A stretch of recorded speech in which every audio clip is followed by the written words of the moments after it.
Hello guys! Hello Libra! Welcome dito sa aking channel Libra. Alamin natin kung anong messages, vibration, gabay energy para sa lahat ng Libra. Tayo general reading so pwede kang makaresonate. Gamitin mo ang iyong intuition sa panunood. Okay, so Libra. First card natin, ito ay para sa first 2 weeks ng December. Ang blessings na posibleng matatagpuan mo this first 2 weeks is yung blessings ng peace and harmony and hope, diba? Yung parang makakamit mo yung solace, yung kapayapaan, yung katahimikan, lalo na dun sa mga masyadong nag-aalala, maraming mga inaalala sa buhay, maraming mga agam-agam sa buhay. Dito makakaranas ka ng parang feeling of recovery, okay? Makaka-recover ka and at the same time, makakaramdam ka ng pag-asa. Okay.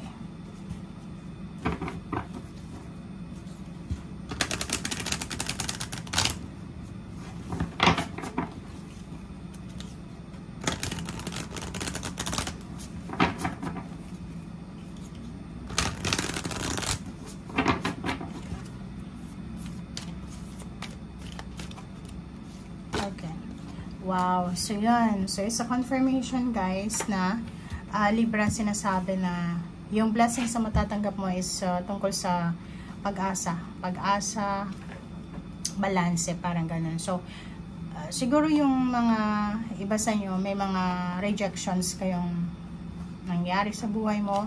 Maraming nireject sa'yo, diba? Parang ang daming umaayaw sa'yo. So, dito sinasabi na magkakaroon ka ng opportunities. Maraming opportunities ang magbubukas sa'yo. Sinasabi left and right, opportunities ang posibleng magbubukas sa'yo. Maraming pinto ang pwedeng magbukas. So, maging attentive ka. Okay? Maging attentive tayo kasi minsan, sobrang focus natin sa past, sa future, hindi natin nakikita kung ano yung kasalukuyang blessings na binibigay sa atin ng Panginoon. Okay? Minsan ganun ako, minsan na-overwhelm ako na masyado ako nagmamadali. So, hindi ko masyadong nakikita yung kung ano yung paparating. Dito ay ganun. It's number 6 is balance. 2 plus 4 is 6. So, sinasabi na magkakaroon ng balance si Libra, yung iyong buhay. So, brace yourself, prepare yourself, kasi eto na yung malabagyo na lakas ng blessings ang paparating sa'yo. Yung mga rejections mo na naranasan for the past few months ay posibleng mapalitan siya ng success, ng recognition, ng awards, ng rewards, o ano po.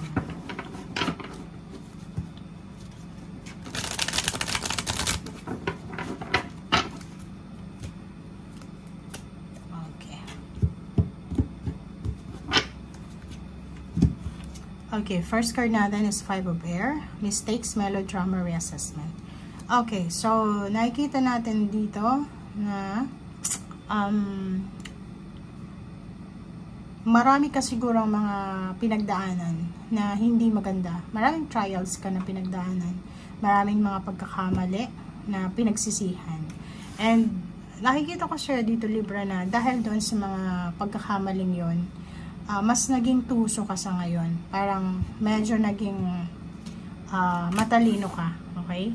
So, nakikita ko siya dito na yung solution mo dito sa mga past experiences mo is hindi na dapat balikan pa. Yung mga dapat nawala na. Which is tama naman. And nakikita ko siya dito na magaling ka na ngayong kumilates ng mga blessings at hindi blessings, mga bagay na hindi na maganda or maganda. Ang 6 of Earth, nakikita ko siya dito na balance. For the first 2 weeks of December, balance yung pera mo.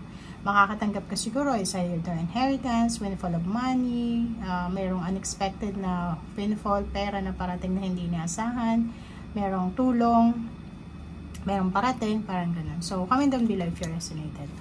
And Empress card, nakikita ko yung Empress dito. Yung Empress card na to is number 3. It's blessings, it's new beginnings, celebration. So, sinasabi na may posibleng celebration na magaganap or isa-celebrate ka. Okay? May celebration na posibleng magaganap. May magsisimula is either new new blessing siya. It's either beginning of relationship, or pwedeng may new baby, may buntis, mayroong recovery ng health, may gumaling, parang ganun. May parating. So, nakikita ko siya dito, mayroong homecoming. Okay? So, kung makikita mo, sobrang ganda ng nangyayari ngayon. Kasi, first of all, tingnan mo to. Yung pera, balanse, walang masyadong issues. Pangalawa, maraming darating. It's either good news, it's either abundance and prosperity.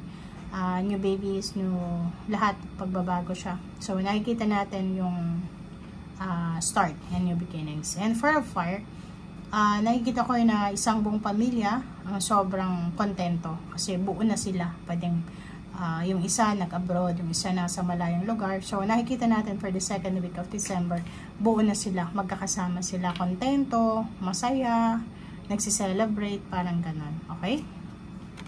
A page of air, so it's a good news, diba? So, makakatanggap ka din ng balita from far places, or pwedeng makatanggap ka ng balita regarding sa future. So, may mga future news dito. So, pwede ngayon yung balita, pero yung blessings niya is for the future. Isang water sign, Pisces, Scorpion, Cancer, and isang earth sign, Virgo, Capricorn, and Taurus, ang posibleng magiging source of help mo. Okay, so in case na may problema ka sa pera, na problema ka, kailangan mo ng assistance or tulong, huwag kang mag-atubili. Okay, huwag kang masyadong mataas yung pride. Humingi ka ng tulong sa mga fire signs, sa King of Water, or water sign, or earth signs. Okay? Okay, King of Earth. Okay, nakikita ko siya dito na excited ka, makakaramdam ka ng sobrang excitement dahil sa paparating na pera, or dahil dito sa lump sum of money na to. Okay? Nakikita ko na you will be very, very successful, pero at the same time, you will be very, very, very, very tired. Okay? So, ibig sabihin niya, magiging sobrang busy ka sa ginagawa mo. It's either business yan, it's either work, or it's either kung ano man yung pinagkakaabalahan mo. Nakikita ko sa'yo dito na sobra kang abala. Nakafocus ka, pwedeng nagtatrabaho sa gabi, sa umaga, overworking, may part-time, may full-time pa. Medyo imbalance na yung sleep, medyo imbalance yung pagkain, but still you're happy, you're contented kasi napoprovide mo kung ano yung kailangan ng family mo. Okay? Isang communication, letter,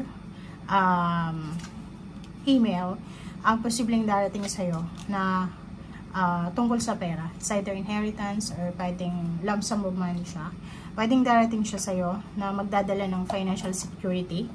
And nakikita ko na ito yung focus mo. Nandito yung King and Queen of Air.